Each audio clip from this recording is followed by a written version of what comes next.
राधे राधे। हरे कृष्णा। कैसे हो आप सभी लोग? आशा करती हूँ आप सभी मंगल में होगे, स्वस्थ होगे, अच्छे होगे।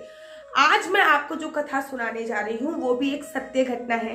वो मेरे एक नॉन के साथ घटित हुई है, बिहारी जी की सत्य घटना। तो चलो अधिक विलंब ना करते हुए मैं आपको उस नॉन के बारे में भी बताती हूँ और उनके साथ क्या सत्य घटना घटित हुई उसके बारे में भी बताती हूँ। हुआ क्या, कल मेरे एक नॉन का फोन आया था। उन्होंने मुझसे ये बोला, दीदी मानते हैं वो मुझे, दीदी मुझे श्रीमद् भागवत महापुराण करानी है, भागवत कथा करानी है भोपाल में। आपका क्या चार्जेस होता है, आप कितने पैसे लेते हो? तो पहली बात तो मैं आप लोगों को ये क्लियर कर दूं क्योंकि बड़े सारे मैसेज मेरे पास फिर आएंगे कि दीदी आप भागवत कथा, शिव महापुराण, गौ कथा करते हो तो आप कितने पैसे लेते हो? तो मैं कथा करने के एक भी पैसे नहीं लेती हूँ। दूसरी बात, उन्होंने बोला कि दीदी मुझे पितरों की शांति के लिए कथा करानी है। फिर ऐसे ही बातचीत हम आगे बढ़ती रही और बातचीत बढ़ती रही। तो उन्होंने मुझे बताया कि दीदी मेरे साथ राधा रानी ने बहुत बड़ी कृपा करी है, मेरे साथ अनेकों चमत्कार हुए हैं। तो मैं आज आपको 2 चमत्कार बताना चाहता हूँ जो राधा रानी ने मेरे साथ किए हैं।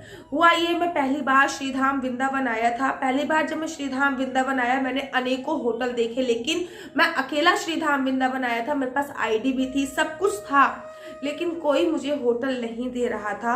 लोग कह रहे थे कि हम अकेले इंसान को होटल नहीं देते हैं। मैंने कम से कम 2.5 से 3 घंटे होटल फाइंड आउट किया और थक हार के मैं बैठ गया क्योंकि मुझे कोई होटल मिल नहीं रहा था। ठीक है, जब मेरे को कोई होटल नहीं मिल रहा था, जब मैं थक हार के बैठ गया, मुझे बहुत जोर की प्यास लगी। कम से कम 2.5 से 3 घंटे हो गए थे मुझे होटल ढूंढते ढूंढते, लेकिन मुझे कोई भी होटल नहीं मिल रहा था।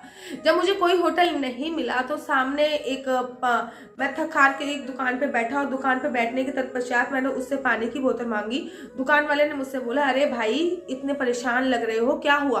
मैंने उसको अपनी आप बीती बताई कि मैं कम से कम 2.5 घंटे से होटल ढूंढ रहा हूँ और मेरे पास आईडी प्रूफ भी है, सब कुछ है, लेकिन कोई मुझे होटल ही नहीं दे रहा। यहाँ के लोग कहते हैं कि हम किसी इंडिविजुअल व्यक्ति को, अर्थात अकेले व्यक्ति को होटल नहीं देते हैं क्योंकि लोग यहाँ पे सुसाइड कर लेते हैं। मैं बड़ा व्याकुल हूँ, मैं बड़ा परेशान हूँ, मेरे कुछ समझ में नहीं आ रहा। मेरी आंखों में आंसू थे और मैं आंखें बंद करके केवल एक ही चीज बोल रहा कि हे राधा रानी, तुमने मुझे अपने दरबार में बुलाया है, कि हे बिहारी जी तुमने मुझे अपने दरबार में बुलाया है।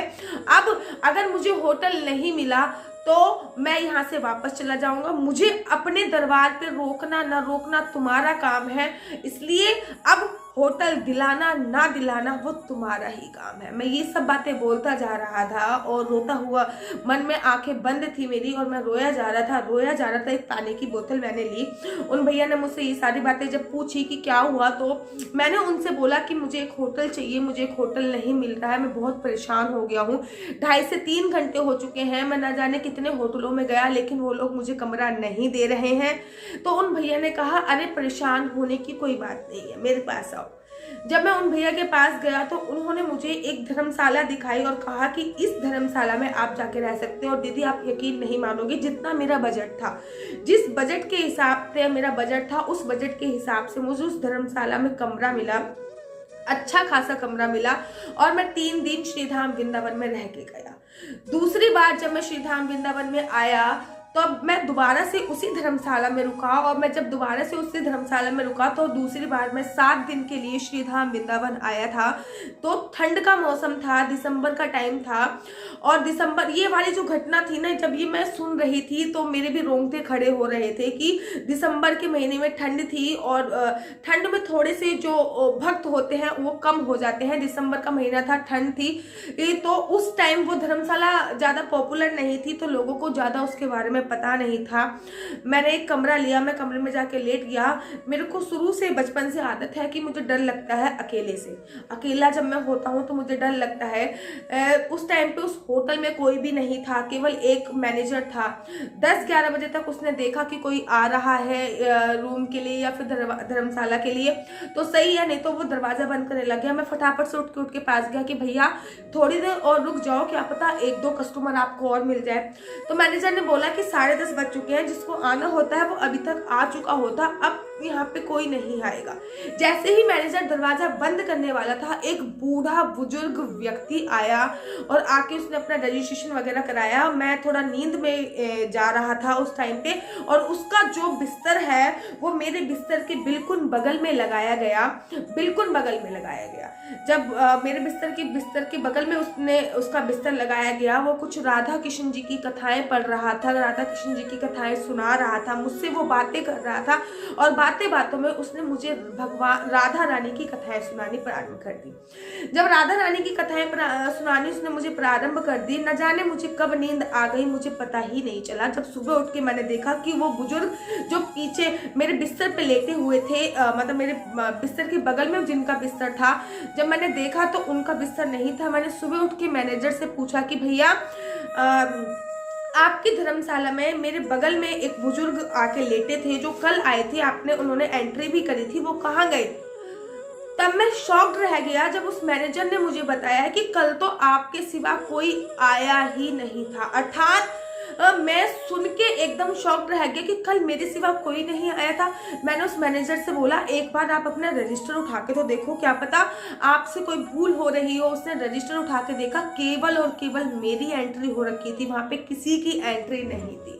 राधा रानी ने, बाके बिहारी जी ने मुझ पर इतनी कृपा करी कि मुझे अकेले सोने में डर लगता है, तो भगवान स्वयं एक बुजुर्ग का रूप धारण करके केवल एक अदृश्य शरीर से, जो केवल मुझे दिखाई दे रहे थे, मेरे लिए आए। उन्होंने भगवान की कथाएं सुनाई मुझे, और जब मैं नींद में चला गया तो भगवान भी अंतर ध्यान हो गए। ऐसी है मेरी राधा रानी की कृपा, ऐसी है मेरे बाके बिहारी की कृपा। आशा करती हूँ कि आपको मेरी सुनाई हुई कथा कहानियां अच्छी लगती होंगी।